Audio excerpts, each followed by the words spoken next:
Fergani with KENS 5 News Now. New security video shows a man dressed in scrubs going on a rampage in the medical center. Police put this out hoping for tips. You can see the guy walking up to the building before he uses big rocks to smash the windows of a business near Babcock and Louis Pasteur.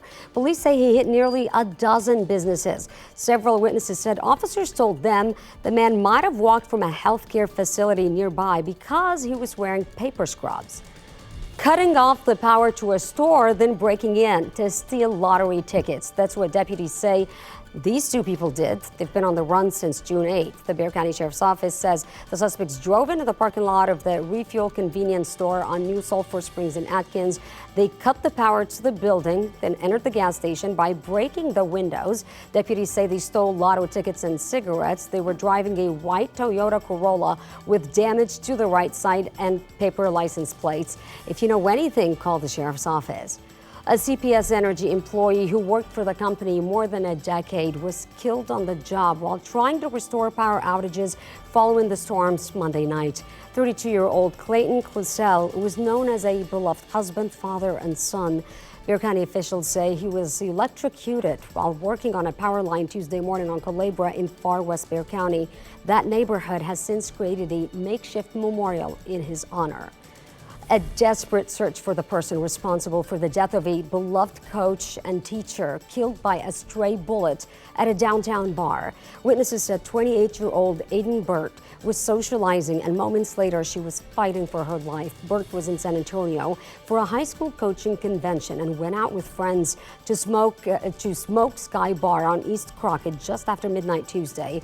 And it was a packed bar with hundreds of coaches. Police say Burt was sitting on the rooftop when that stray bullet came out of nowhere and hit her in the back.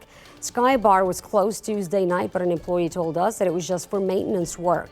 If you know anything about who fired the shots, call SAPD right away. A memorial balloon release will be held today for the young Bexar County Sheriff's deputy killed in a tragic car crash this week.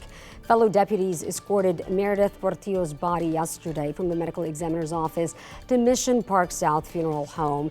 She was one of 3 people killed in a wrong-way crash Sunday morning on I-37.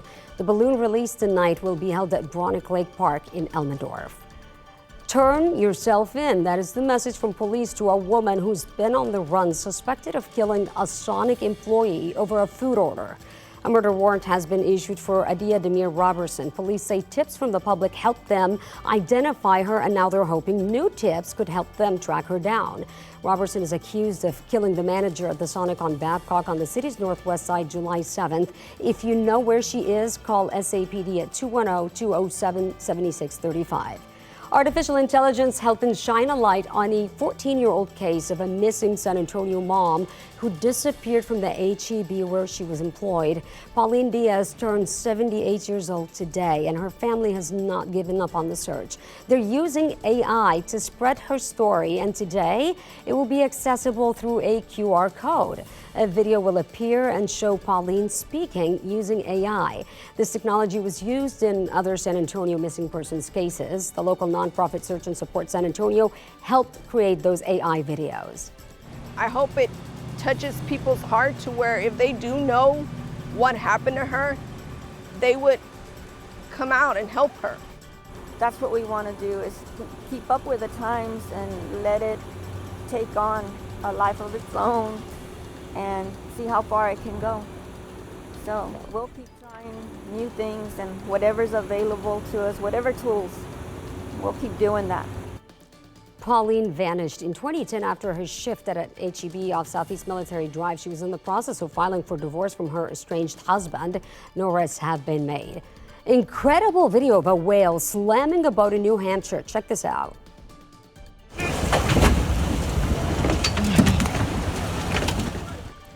The whale suddenly, as you just saw, jumped out of the water and slammed the boat, causing it to flip over with 2 people on board.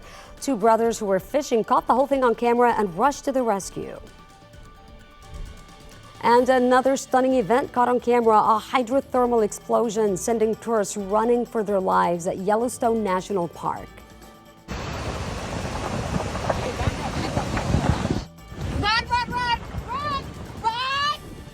That explosion about 2 miles northwest of Old Faithful, and it did a lot of damage to the boardwalk, but park rangers say luckily no one was hurt. The U.S. Geological Survey says these sorts of explosions happen when hot water transitions to steam and expands, which can cause rocks and debris to be blown apart. They added there's no sign of an imminent volcanic eruption. And that is your KENS 5 News Now. I'm Sarah Fergani.